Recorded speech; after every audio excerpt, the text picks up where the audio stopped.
Do you know off the top of your head, Lorinda? I don't, but I just had to dive in right now to broadcasting, so just give me 1 sec. Sure. Yeah, we've done this one. The one we did most recently was on Monday. Yeah, probably about 6 in the last month. Well, that's great. And typically, who is the audience? Well, since COVID struck, we've been primarily doing these free and open to anyone. And we've been seeing some good take up from museum professionals in other provinces. Typically, it's just BC-based folks. But I would say in the last month, we've seen really good attendance from Ontario, Alberta, Manitoba. We've also had some people from the States join us for our last few. So we've had a wider viewership than typical.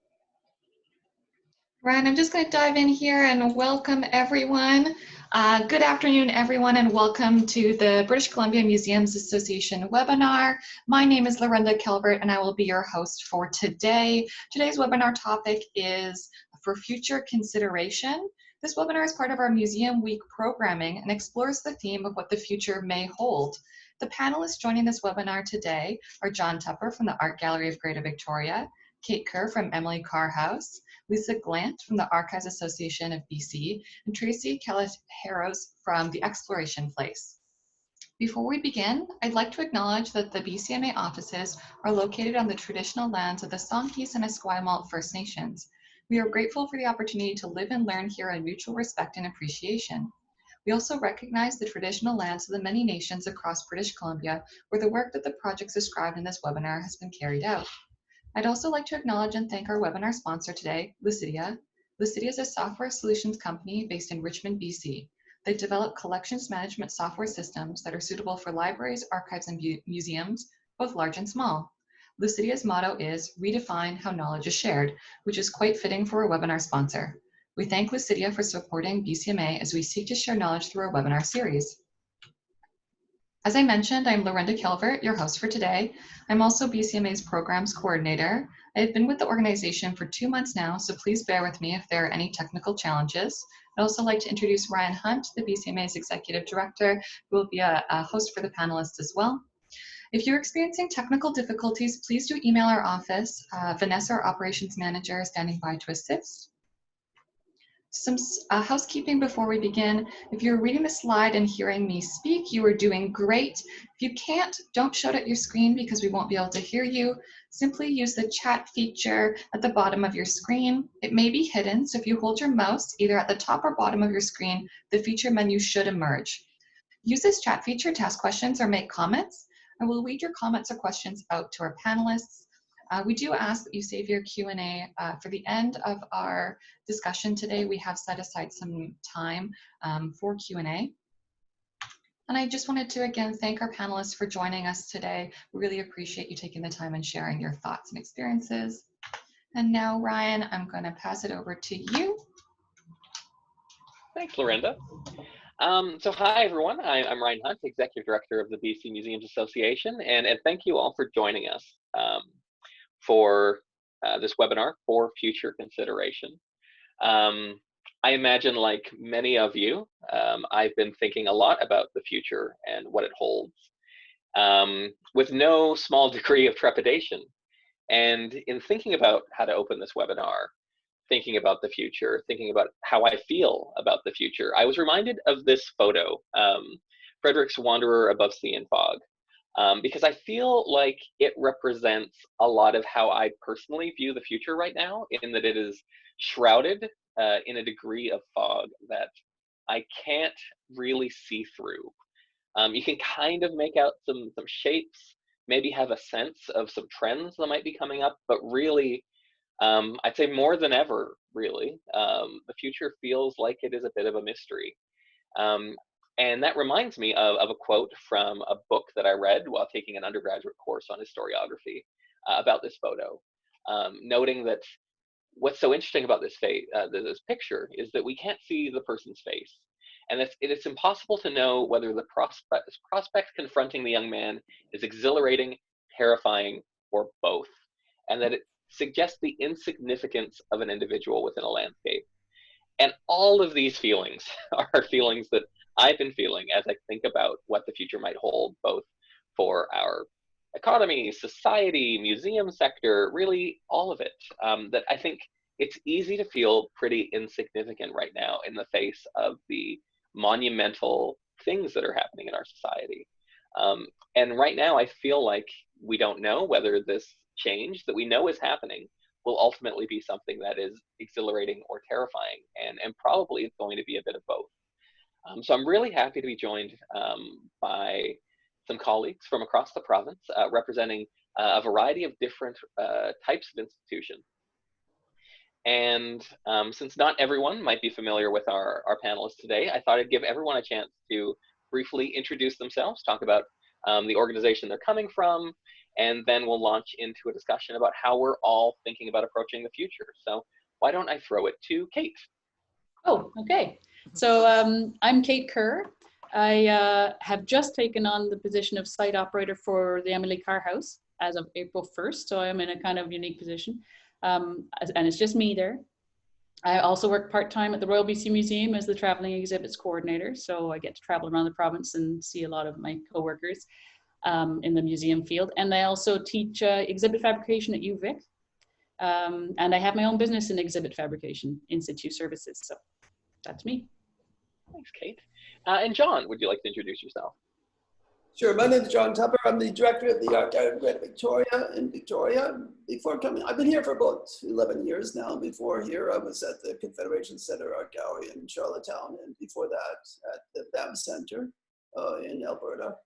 And before that at the Winnipeg Art Gallery in Manitoba, in a couple of places there, actually, the small artist front center named Plug-in there as well. Great. And Lisa, could you introduce yourself? Hello, everyone. I'm Lisa Glandt. I'm the Education and Advisory Services Coordinator with the AABC. My role is to support archivists and archival organizations throughout the province, whether it's advisory services, education and training. We teach distance education courses. A lot of our training has moved online.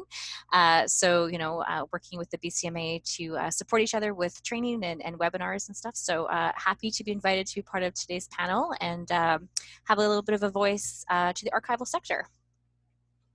And last but not least, Tracy, would you please introduce yourself? Good morning, everyone. Tracy Calogheros. I have been with the Exploration Place for some 26 years now, and I've been the CEO since '03. I'm also the sitting president for the Canadian Association of Science Centers, and I've been doing some work with the Association of Science and Tech Centers around the North American reopening. I'm also sitting on the Fraser Basin Council at the moment, so happy to be here and answer whatever questions I can. Welcome. So, I don't know about for all of you, but 2 days from now, we'll officially mark 2 straight months of the BCMA team working from home.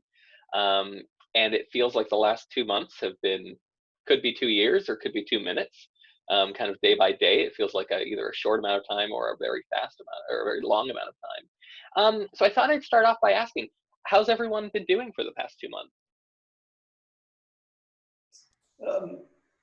John here, when we closed, I kind of thought we would be closed for 2 weeks, and I sort of thought, okay, well, we'll open pretty quickly. This will all disappear quickly. And it became clear after about a week that that's not going to happen. So since then, I've been planning for reopening. We shut down on March 13th. And at the time, it was a gamble. Nobody knew what was coming, what was going to happen, but it was really clear that we could not open for March break, given the situation at the time. So we've been shut down. Staff are working from home as much as they can, and there's those of us that are going in to feed animals and deal with the CRA. So it's been okay. It is definitely a disconnect from our team and from each other, but at the same time, we have certainly connected with the broad public, both in Prince George and beyond. And I am in that unique position that my job at the Emily Carr House actually started on April 1st. And so it was closed.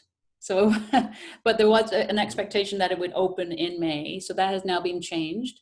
And I've just been doing a whole lot of thinking about basically how to reopen and what does that even look like. So I'm kind of in a unique position that way, very fortunate position, I think.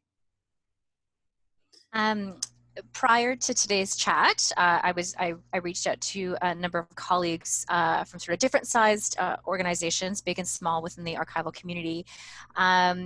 And like many of us, you know, when we got the orders to close, most organizations, either part of museums or academic institutions or community-based organizations, you know, they closed the doors straight away. People moved to what they could from working from home. In some cases, small, you know, skeleton crew stayed on site, you know, if they were able to come in and work 1 day a week, but obviously close to the public and researchers and things like that. So probably very similar, like, okay, you know, we can work from home for a couple weeks. We'll see what's going to shake out of this. And then I think the reality set in of this isn't just a couple of weeks now. There's a whole host of other issues we need to start looking at. You know, and so I think a lot of archives have really pivoted very quickly to providing more of an online presence, being able to keep offering reference and research services online. A lot of things where the work we know in our heads and the information about our collections behind the scenes, we can share that. But, you know, exactly what does that new reality mean with, you know, we can't physically access the records that we need to do our work. So that's a problem for a lot of archival organizations because, you know, as with museums, you can't take artifacts home in your trunk and work on them. Archival records are the same. We have very specific environmental conditions we need to work in with supplies. And so that has sort of basically stopped a lot of work and a lot of grant projects. So those are some of the concerns that people have in terms of getting back into that work. But it's been a nice change to maybe look at those creative things you can do online and virtual access with researchers and that public face that you don't always have time to do. It's on the bottom of your to-do list. So some of those things are now what we work on all the time because it's all we can do from home. So it's been a good challenge in a refreshing way of reprioritizing what we can do right now. And that's a great point, bringing up the shift to online. I know we very early on helped to launch cultureonline.ca with Arts BC to feature some of the online work that members are doing during the shutdown. And I think two organizations that really stand out to me that I've seen some really quick pivoting to the online space, both come from the Exploration Place and the Art Gallery Gerd Victoria, both with the Exploration Place, your animal live streams that you've done in partnership with a local radio station, is it? And with the Art Gallery of Victoria, you've done some really great online listener in residence programs. So Tracy and Jon, would you mind talking a bit about how that pivot to online has been? Sure. I'll start with our Facebook Lives that we started doing. It's actually a local Facebook group called Hell Yeah Prince George that has something in excess of 41,000 members. So when we decided we were going to start streaming programming content live with our animals and with our head keeper, I went to Hell Yeah Prince George and said, hey, we've only got a few thousand followers. You've got 41. Can we broadcast live on your site? They were really keen to have us. So we started doing it every day and it caught on very quickly.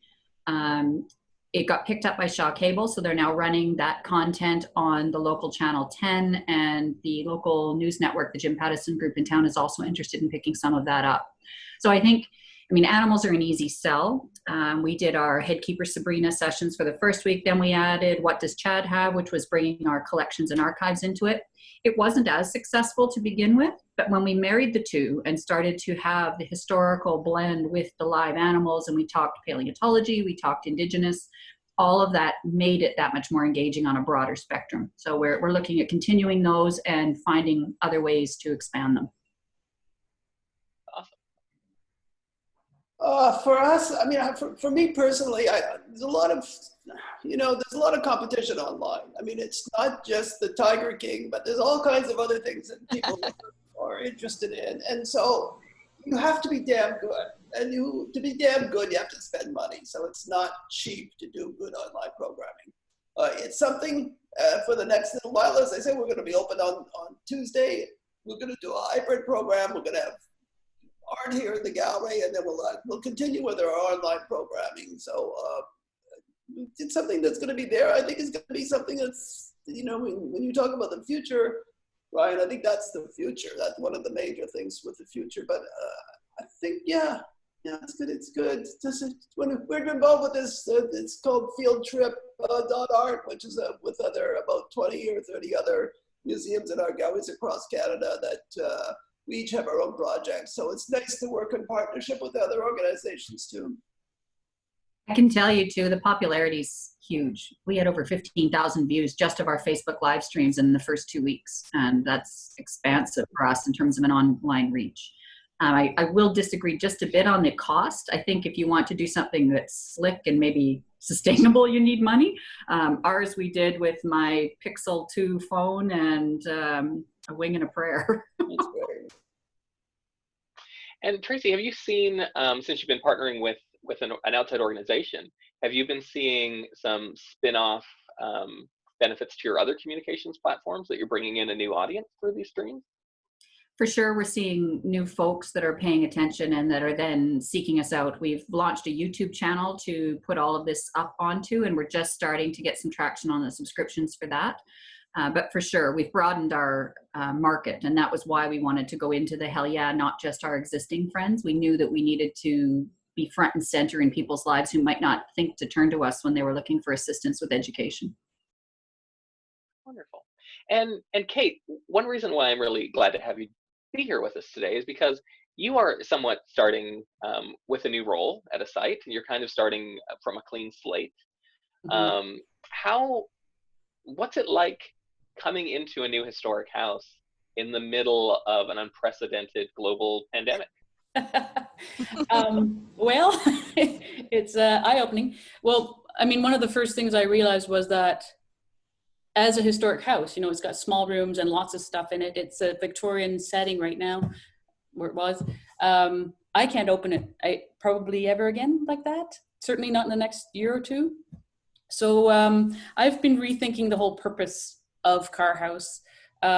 What does it mean to the community? Right, it has been run very well as an immersive Victorian setting, sort of geared towards tourists or people visiting the area who are lovers of Emily Carr. But I think I'm going to be taking it in a whole new direction that's a bit more outward, well, a lot more outward looking. So I'm like, what does this site and what does Emily Carr herself mean to the community? What do her themes of her life mean? Like art and environmentalism, gender roles, and writing and art as community connectors. And so all those themes are what I'm trying to build on, rather than trying to be the sort of walking in and seeing a Victorian setting type of place. Because I figured out, I did my square footage, I can have one person in each room at a time. So it's just not going to work. So my first sort of month basically has been just thinking about what is absolutely essential about the site. What do I have to, what I'm actually really responsible for as far as the collection goes. And then thinking about my place in the community. So I just started right from the beginning doing a mission statement and vision and goals, kind of based upon what I know of the community, but I'm recognizing that it's going to be a very living document, because my next step is going to be doing some asset-based mapping of my community, reaching out to partners in the community and just people like locally as to what gaps are there, what assets are there, everything from, like, I'm not talking about like a map, like a cartographical map, actually probably not at all, more like a cultural map. So what skills are there? What makes our community really particularly special and definitive? And so that's going to be my next task.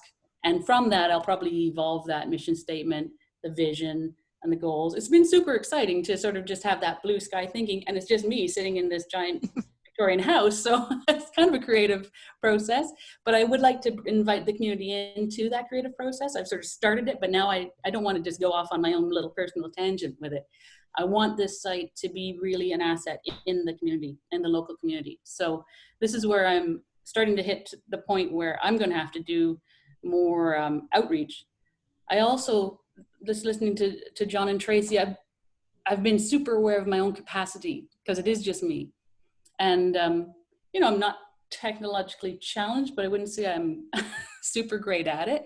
So, you know, launching a whole online platform for me without getting my 18-year-old son to like basically set it up, that would be pretty challenging at this point, but it may come in the future, depending again on how that asset asset mapping comes back at me, and how the community responds. So I'm really aware, like I keep getting excited, I can do this, but I'm really trying to keep capacity as a sort of guiding part of my mission and the goals and everything that I'm working on. So it's exciting. And Lisa, coming from the archives world, I think since all of this is broken out, there's been a lot of interest in the past and how our communities have responded to similar challenges in the past. Have you seen increased interest from the public in things that were happening in 1917 with the most recent comparable pandemic? I think a lot of people are getting those kinds of questions within their communities, like how did we respond? How did, what was the experiences of, our community members at that time? And what's always sort of been a challenge in this digital world for a lot of archives is, everyone just expects that, well, why don't you just scan your photographs, scan all your documents and get it up online? Well, what's the big holdup? There's a lot of work, that's like step 27 of that whole process. So there's a lot of work that has to go behind the scenes with arranging and appraising and describing the records. So as much as we want to make sometimes these records available to our researchers and to the public and create fantastic online exhibits, there's a lot of steps to go through that. The pandemic has heightened, demand for those types of records and those types of, personal reflections, which I think is really exciting because maybe those are parts of people's collections that sort of got dusty in the corner that nobody really cared about. But with that comes that stress. And Kate, you brought up a fantastic point that a lot of people shared with me, is that they're like, I'm not a technical wizard. I cannot just develop a website on my own. They're like, I work 4 days a week, max 6 hours a day. I'm running an information center for my small community. Plus I'm the archives. Plus I'm dealing with research. Plus I'm like dealing with donors. I can't do it. And then they look at, we would love to hire someone, but where's the money to do that? There's no money anymore because we're not open to the public, which means no donations, no fundraising opportunities. So it all becomes this very sort of frustrating circle that, yes, we want to provide that access, but we need the time and the resources behind the scenes to get that work done first. And maybe we hire Kate's 18-year-old son to be the tech wizard. My 9 and 11-year-old sons are amazing with things online. They're like, Mom, you're not doing it right. And I'm like, so it's a new type of learning that a lot of us are forced into. But at the same time, we are thankful that people are taking interest in records and recognizing the value of history in a time like this so we can learn from it. A lot of archives across Canada and, across the world are doing a lot of outreach programs right now that they're like, we want to capture our community's reaction right now. We want those records. We want your photographs and your videos and your diaries and your letters, or even your, personal family time capsules that you're creating right now. So I think, in 10 years or 20 years, there's going to be a huge surge in sort of the historical record about the pandemic of 2020, which is fantastic for future researchers. But we're also with that struggle of how do we manage it and how do we make sure that anything that comes in that digital format in 20 years, we're going to still be able to have access to it and preserve it in the long term. So exciting time, but also brings up a whole new set of challenges for providing access and also capturing this what's happening today. Yeah, and I think we're now entering a phase where there is the promise of things returning to a greater degree of normal than it might have been 2 weeks ago. We've seen the province announce that now mid-May, museums and cultural organizations will be able to reopen to the public. The BCMA is working on producing guidelines in partnership with the province that we hope to release to our members soon. But I know a lot of the people today have been thinking about how to safely reopen and what kinds of things that your sites would normally do might not be possible in the new reality, and how you might be able to adapt things for the new reality. So what are some considerations people are taking as they're thinking about the best way to re-welcome the public back into your spaces? Well, we've had 2 months to think about it, so hopefully people have actually given it a lot of thought. And really, literally a week after we closed here, galleries and museums were starting to open up in China. So we investigated their priorities and their protocols that they had in place and looked at what was adaptable here. So by the time the BC Restart Plan came out, we had already pretty much known what was going to be included. We didn't know what was going to be excluded. Some of the things that was introduced in China, we couldn't do here because of privacy issues. But a lot of them are exactly the same things that we're doing, the people that are doing in grocery stores. There's lines on the floor, you stay there. There's people telling you what to do in a nice way. So it's pretty adaptable. So I think it was pretty easy, even though the guidelines are vague. I think that, you just kind of know what's going on. Also in Quebec museums really were ahead of the game here. And I mean, it's devastating what's going on there, but their guidelines that they shared with most other art galleries in Canada were actually amazing. They're quite amazing, so yeah. I don't know, I think just because we can reopen doesn't necessarily mean that we should. Science centers were the first industry to shut down right across this country and really all the way across North America. And I doubt very much that science centers will be the first to reopen, because you can't just follow science when it's convenient to do so. You have to actually follow it all the time. And the data is still out. I'm curious, I guess, to see what will happen in some of these jurisdictions where they have reopened. Museums, art galleries are very different creatures from a science center, which is different again from a botanical garden. So I think step one has to be what Kate's talking about. What is your role in the community? What is the actual programming goals that you're trying to meet?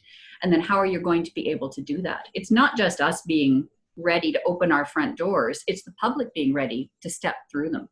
And when they do come back to us, they're going to be looking at us as a bellwether. They're going to be saying that if they say it's safe to come in, then it must be safe to come in. And so I feel that our responsibility is actually quite high.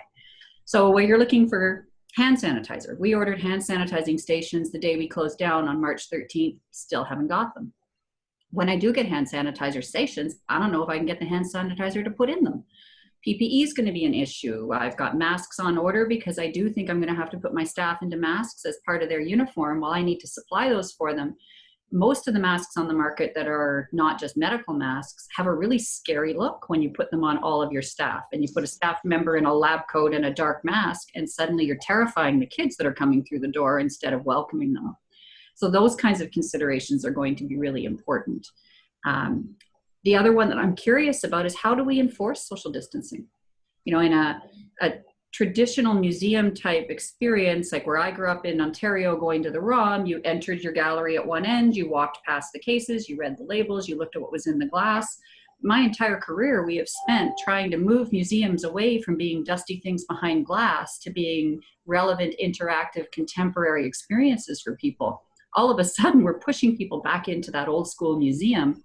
And while that may be fine when we first reopen, it certainly wouldn't be fine long term, because the public's already shown us that that's not what they're interested in from us. So I think there's programming considerations that have to go into this.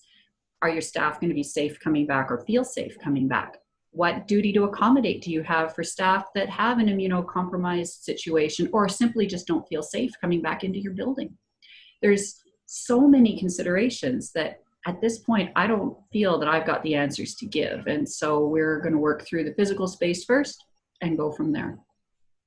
And I think that the part of the kind of social role that we play in a community, in our different communities, is very, very critical. I know from talking to other colleagues who have opened up already in Canada that we can't expect that. We won't get a lot of people coming to the gallery immediately, or there won't be a ton of people. But the people will know it's open, and they will have hope that there is some end of all this, or not. There won't be returning to normal, but there is there's a glimmer there of that something is changing. So I think that that's very, very critical. Mm-hmm. Yep, Tracy, I think I would agree with you. I think that sort of the traditional way that we have worked to really create welcoming and warm environments for our visitors and in an archival setting for our researchers, it's going to be a difficult challenge. I mean, going into an archive as it is to do research already has a list of like 15 rules, and now we have to say it's no longer walk-in, it's by appointment only, and you have to have a pre-interview online with the archivist to very specifically say, what are you looking for? They will very specifically pull those records, and that is all you get to look at. There's no browsing the reference library. There's no browsing finding aids. You know, some organizations have, you know, talked about, you know, as records are pulled or photographs are used, they have to then go in quarantine for a number of hours or days afterwards before they can be reshelved and refiled. So that then holds that whole process of providing, you know, efficient and quick access. You know, and it's, you know, looking at exactly, you talk about measuring the space and how many people are allowed to be in certain areas. You know, archives often are like, here's your tiny basement corner for your reference room, and your desk is like, you know, 30 centimeters away. So now you have to look at where is a safe space for staff to work, and you might not even be able to have multiple staff members working at the same time if there's not enough physical space. And then where do you put a researcher? You know, larger organizations are talking about, do we have to put up a plexiglass, screen shielding at the reference desk so that we can have someone there? And then there are very specific reference stations that maybe only 1 or 2 people are able to come in and use at a time. Talking about it's important for archives to be open. We're providing information. We are, the keepers of this corporate memory that's happening right now, this social memory. So it's important that our doors are open. I think there's going to be a huge spike in people doing genealogical research. You know, we're all reflecting on ourselves right now and our families and what that means and those connections. And so I always used to notice when I worked at the Maritime Museum that after every major holiday, there was always a spike in people doing family research, right? You get together at Easter, you get together at Christmas, you have family reunions in the summer. There's always sort of seasonal spikes. And I think that's very much going to happen. A lot of smaller archives are going to find people want to know about their history and their communities. So there might not be a line at your door next week to open, but people are saying, they're getting continual, reference inquiries, whether it's by phone or by email. So that work is going to continue, but how do we translate that into a safe environment on site? And exactly like, do researchers have to wear gloves and masks when they walk in the door? Should the archives be supplying them? If Tracy, who's from a big organization and she ordered it 2 months ago, can't even get it, how's the little archives in the community museum who's like, oh, I should have ordered that? Like, how are they going to find it? Like, they're going to be number 500 on the order queue. So I think a lot of those things all become part of this bigger conversation, which then becomes very frustrating and scary when you're just worried about finding enough money to pay staff. So there's a lot to point on the masks is right spot on too, because if we're going to require our visitors to wear them, we need to make them available, and exactly. That's an expense even for the paper ones. Yeah. A lot of archives have said, right, that the second someone comes in, they do their very controlled research, then we have to then sanitize that workstation, that research area. We have to clean bathrooms after they leave. So now this is staff time that says, is there a gap of 45 minutes to an hour in between every single person coming into our reference space that we have to sanitize and clean everything before we can be prepared for the next person to come in? And so now I've spent 3 hours of my 6-hour day cleaning. Like it's almost a redundant cycle of, should we even open in that case? So it becomes a lot of things to consider, and what does that new workflow look like? Mm-hmm. I'm fortunate in that because of the process, I've kind of already made the leap that I'm not inviting people into the spaces right now. And that's the short term. Like I've done the short term plan, kind of keyed into the province's restart stages. But then I will have these beautiful historic rooms that, I've secured all the artifacts and everything. So they're there. So now my thinking is that my first approach will be to sort of reach out to like-minded organizations in the community who may need some physical distancing space. So I might have like 4 office spaces that they could temporarily use while they're trying to keep away from their coworkers, but still keep functioning. And that would also bring that energy and sort of connection to the community that I'm looking for without endangering the public. And I obviously cannot set up hand sanitizing stations and everything. So that's kind of what I'm looking at. I know Ryan and I had a chat about that. So I'm just sort of looking around the community, like how are other organizations connected to us or connected to the community coping with their physical space. Since I have a little bit of space, I can offer that up for now and see where that goes. And I think for me, as a glass half full kind of person, when there is a crisis, one of the things that I take a lot of solace is watching the creative solutions people find to overcome those crises. And something that I found really like a good news story the other day is we did a webinar from Point Ellis House on Wednesday of this week. No, what day is it today? Today's Wednesday. No, today's Friday. I've lost all track of time, to be honest. But when I walked in to help them get set up, I noticed they had this massive thing of hand sanitizer. And I was like, oh, where did you find hand sanitizer? And Kelly, the head of Point Ellis House, said, oh, well, we have a brewery a block away from here, and they've been making medical grade hand sanitizer for first responders. And we approached them as a community partner and said, could you supply us with some hand sanitizer to help us get our site reopened? And as a result, they had like a gallon of hand sanitizer. Granted, it made you smell kind of like gin after you used it. But I thought that was such a neat solution of finding a community response to a challenge being faced by a site. And I was wondering if anybody else has encountered those kinds of, reopening hacks that people have come up with. Yeah, I'll second the distillery. I think that's what we did as well, Victoria Distillery. That's where we get a sanitizer from. There's a sports supply store I think they're in Burnaby, Tailgate Sports, that makes jerseys for hockey usually, and they have reconverted themselves and they're now making masks, which is where I've ordered from. And you can have custom fabrics and whatever it is that you want them to look like, and they're a wrap around the head reusable fabric mask. But I thought that was a good use, and it's BC based, which is nice too. And then there's the story of the aquarium and the soccer team. What is it called? Yeah, yeah. And they're doing this massive fundraiser, selling masks that are they're aquarium images and all different sizes for kids and adults and all that sort of thing. They're just overwhelmed. In fact, they've had to reopen factories to make the masks in BC to make the masks to meet the demand. So it's been a great fundraiser for the aquarium, a great outreach project for the soccer team, and then the Whitecaps. And also really good for the local industry because they've actually had to suddenly step up and meet this demand, and they're doing it. So that's a good news story too.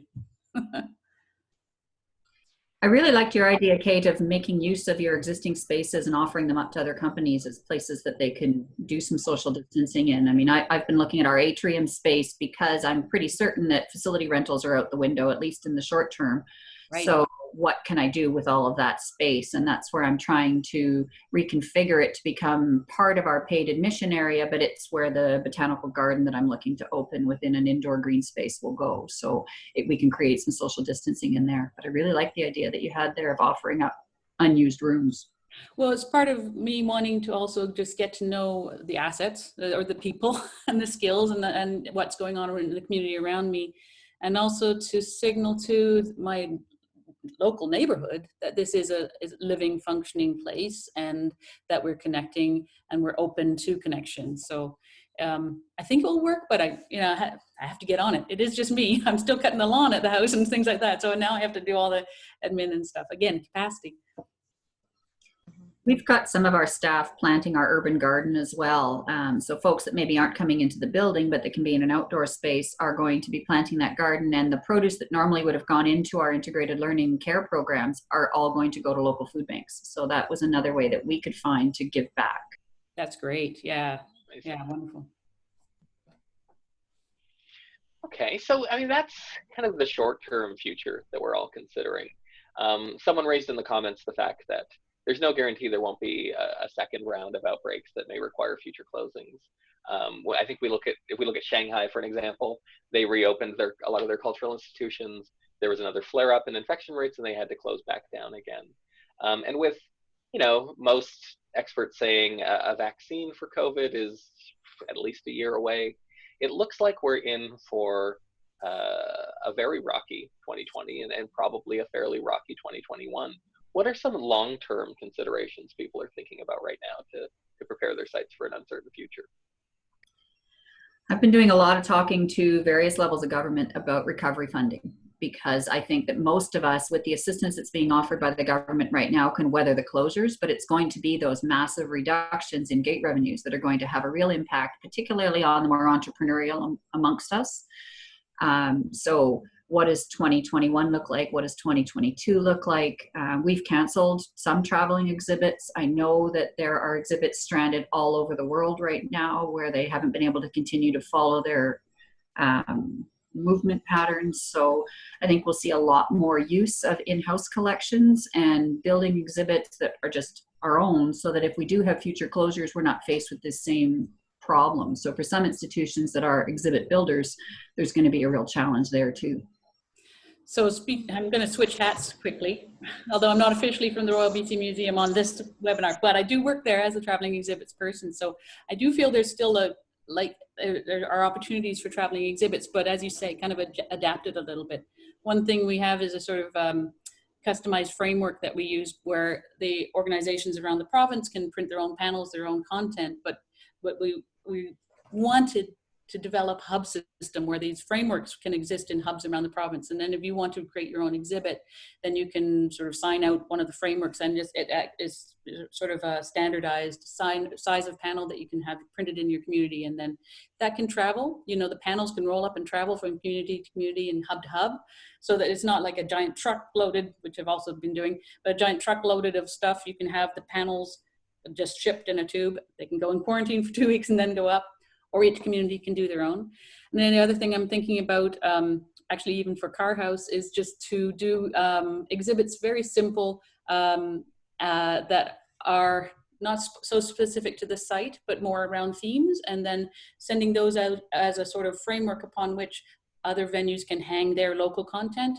So say it is art and environmentalism, then that can go out and I can have the other venues that might want to use it add in their own thinking and their own local ideas around it. So that's where I'm looking at as far as traveling exhibits might go.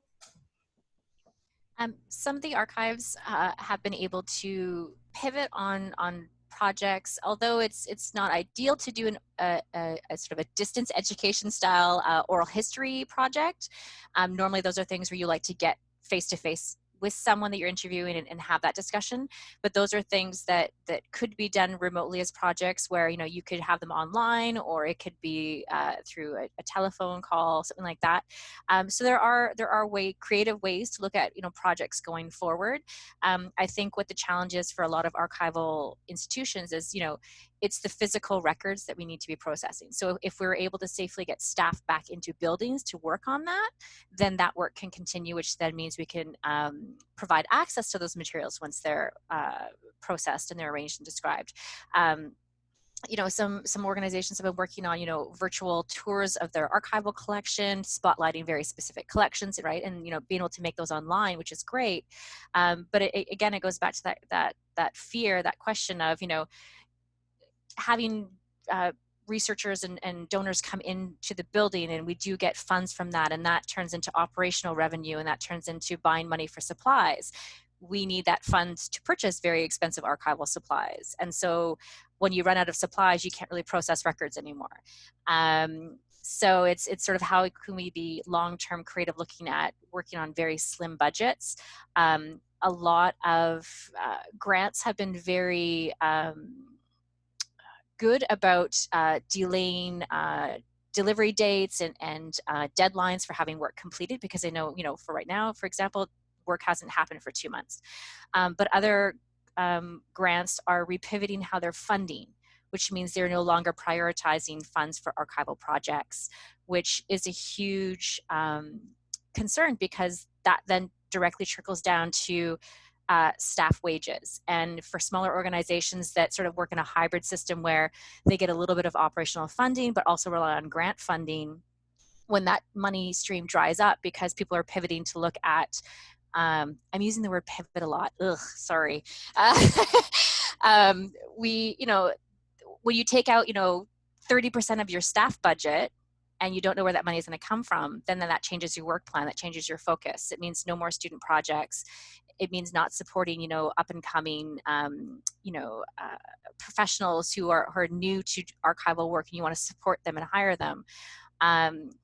There was a little bit of a mention about working with, volunteers and maybe not being able to have them come back into the site. A lot of archives, especially smaller community ones, are, they're they're founded on the passion and the drive and the work by these retired volunteers. And if they have pre-existing health conditions, they're sort of in that target age, unfortunately, a lot of them, that, you know, COVID symptoms are nothing to joke about. So that completely changes, you know, what your volunteer contingent looks like, what your, you know, student projects and support of the profession looks like. So it's, you know, while we can still continue to do a little bit of outreach by doing research and you know, online, having a stronger online presence, it really does, for a lot of organizations, change what their model is going forward and into next year completely. Okay, well, that leaves us with about 15 minutes left in the hour. So I think now would be a great time to open up for some questions from our audience. So I'll throw it over to Lorenda to see if we have any questions from the chat. Absolutely. We've had some very interesting dialogues going on in the chat. So if our panelists haven't had a chance to take a look, I do encourage you to take a peek. But we do have a question from Age of Sail. Have any of you started an e-shop, and what would you suggest is a good platform to use if you have? We didn't specifically start an e-shop, but we did start offering curbside pickups. All we've done is post some images of some of our more popular items, and then we've got a workaround for it. But no, we haven't got an actual e-shop. That speaks to my technical limitations too. And I have some books, so I put that on a website that I haven't even launched yet. Again, actually, I take it back. My 18-year-old son put them on the website that I haven't launched yet. And this is a question that I believe we'll explore further on Tuesday when we speak with the RBCM about exhibits. But Erica is asking if anyone has plans for reopening tactile or hands-on areas in exhibit galleries, and if so, are you able to open them with the restrictions that are in place, or are you trying to find a workaround for that? Well, I can speak to our hands-on. I think we need a workaround. We shut down with a tinkering space exhibit that was absolutely impossible to sanitize. We had to pull our Kiva exhibit off the floor because when we tried sanitizing the bricks, it messed them up and started making them swell. When I reached out to Kiva, actually, they hadn't even considered the issue. Our children's gallery, there's tunnels that adult people don't even fit into, so trying to sanitize them would also be impossible. Same with our water table or our dig pit.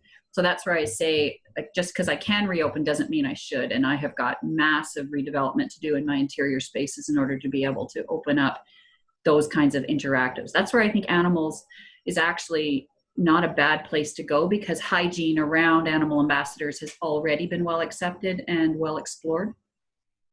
Mm-hmm. And I would take the opportunity to plug one of the BCMA's upcoming webinars there, because two of my really wonderful co-workers from the Royal BC Museum are doing a webinar on Tuesday about what the Royal BC Museum is doing for the exhibit spaces, and that includes interactives as far as reopening. I know Thomas Shields is one of our wonderful AV technicians, and he's looking into all sorts of workarounds for the usual things like push buttons and handsets. So we're trying to develop new things, and then we're also looking ahead at going into the space and doing temporary workarounds. So that would be a good webinar for anyone who's interested in the actual exhibits part of making it accessible to people.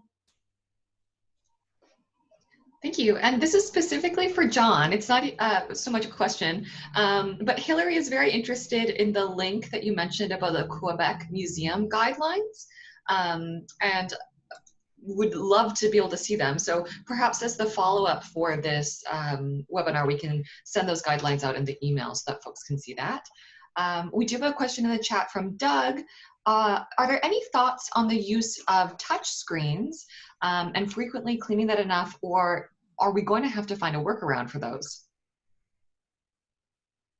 I think that's been covered. No, I don't think touchscreen. I don't think we could use touch screens right now. They're not recommended. I think, again, I would log in. Thomas has been researching that sort of thing. There's all these amazing new technologies, luckily, you know, where you can sort of wave near a screen rather than actually touch it. Cost involved, of course, right? But there are some opportunities out there. So he's ready and willing to chat about that on Tuesday. I can tell you the Science Center community is looking long and hard at those sorts of interactives. One of the questions I saw in there was about disposable stylus, and Tracy, I think you might have muted yourself. Sorry, I'm back. What their suggestion was popsicle sticks with craft foam stuck to them. Apparently that works really well on interactive screens. I haven't tried it myself, but that would be a cheap workaround. It'd be worth a try anyhow. Cool. I see we have a question from Facebook as well. There's a question for Kate. Some thoughts on cleaning. I see.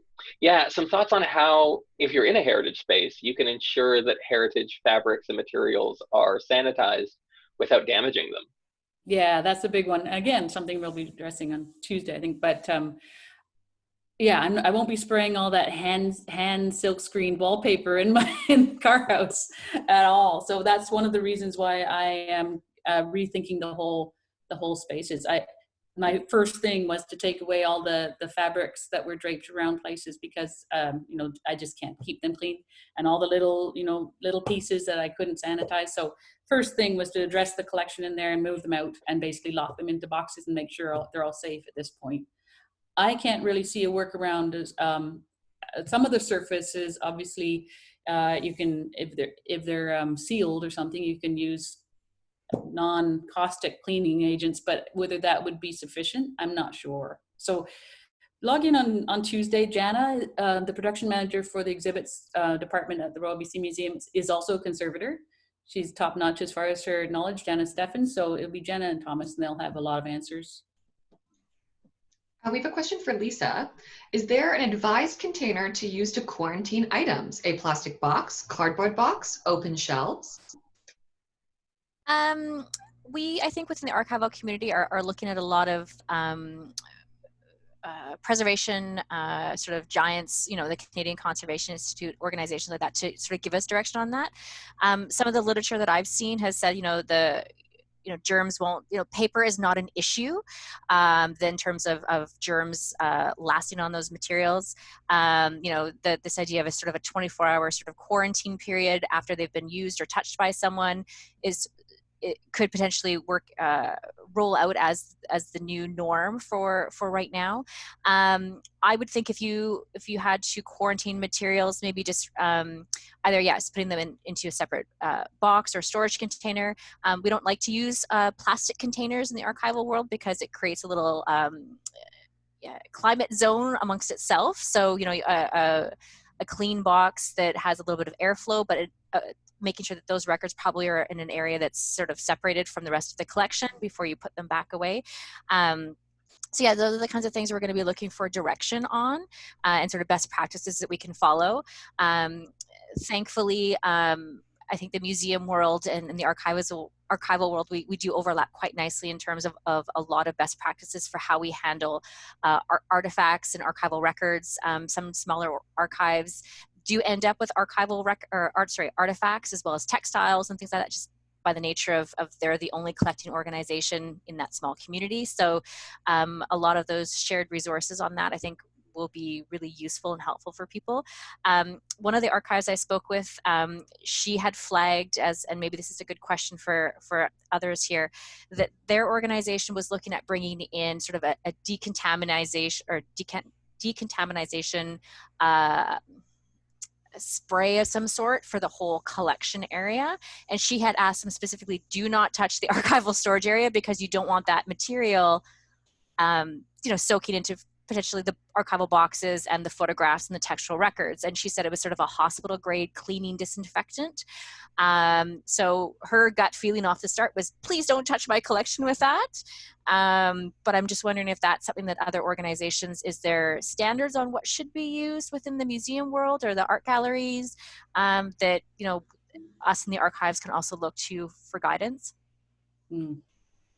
I mean, all I can say, I've been careful about spraying disinfectant around, doing the usual onto the rag and then rubbing onto the doorknobs and things, just that. But yeah, I don't know. Jana might have some answers on Tuesday, but I'm not sure. My sense is time is your best bet. That the virus can only live for so long on so many different surfaces. And so if you know what the product is made of that someone's touching or handling in the collection, it sits untouched for a while. We took a major x-ray machine in from the hospital on donation during the closure because they needed the space. So we were willing to take it. We let it sit in our atrium for about 5 days before we moved it into the collection space. Ultraviolet light is something you hear people talk about, but of course we protect our collections from ultraviolet light, so it's not going to work for us either. I really think our best bet really will just be time. It might be, yeah, it might be worthwhile to almost have a quarantine room set up or something. Yeah. A couple of the archives, it's some people were, we are not accepting any donations at all right now. Other people were only accepting, digital donations or electronic records.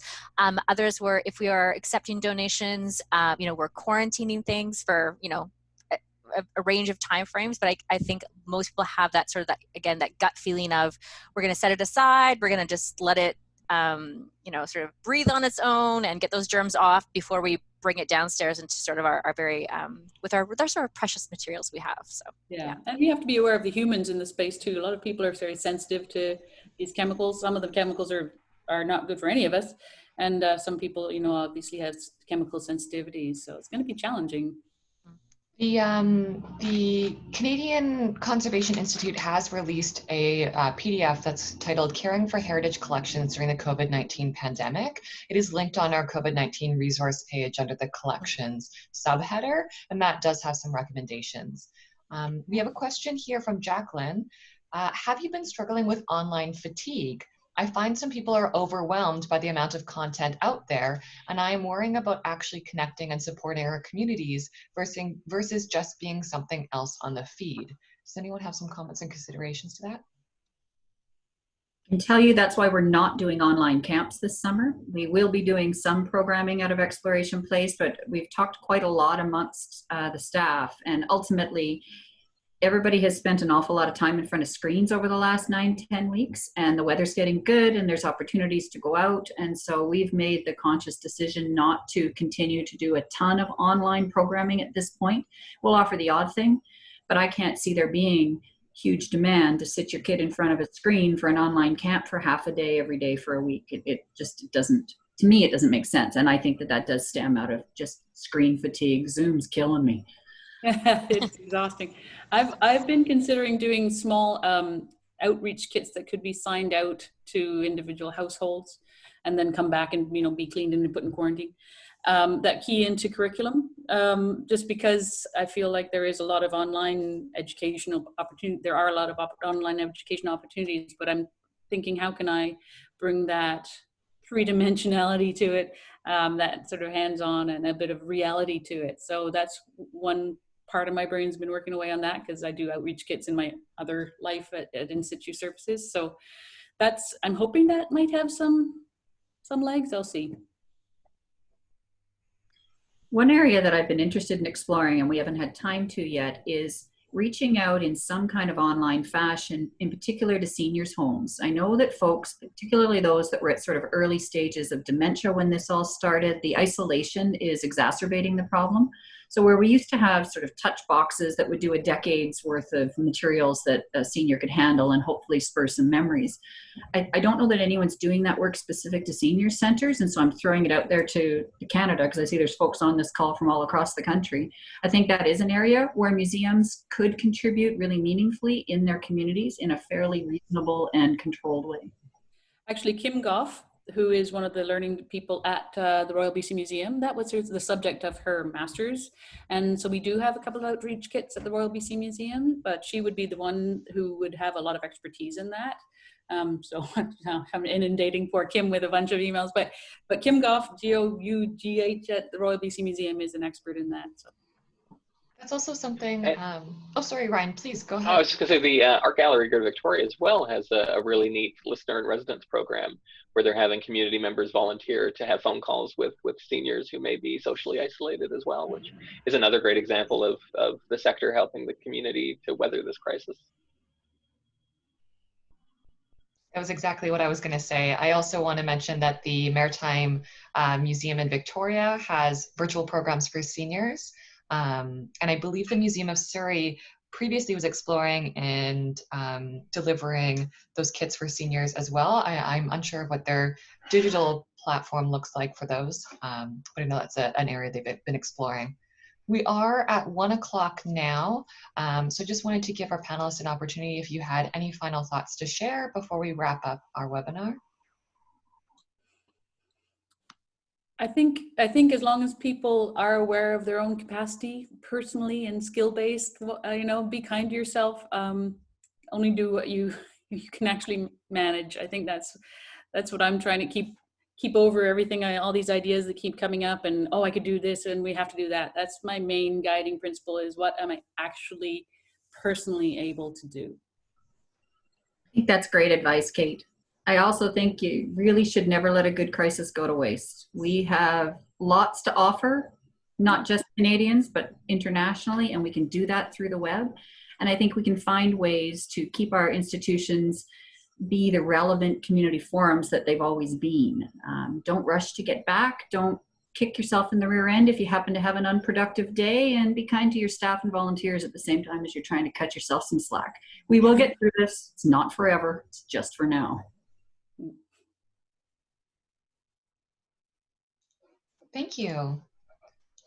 One moment as I share my screen again and get us to the right location. I do just want to express my appreciation and gratitude for you joining us and spending your afternoon chatting. I really appreciate Kate, John, Lisa, Tracy, Ryan. It's been wonderful to listen in, and has really prompted a lot of thoughts for me. So I'm looking forward to spending my weekend pondering those ideas. And thank you everyone for joining us today. We really appreciate having you here and engage in this dialogue. Please join us for the rest of May. As we mentioned in this webinar, we do have another webinar coming up on Tuesday, May 19th, where we'll be exploring reopening considerations specifically for exhibitions. And on Wednesday, May 20th, we'll be exploring keeping museum volunteers engaged during times of change.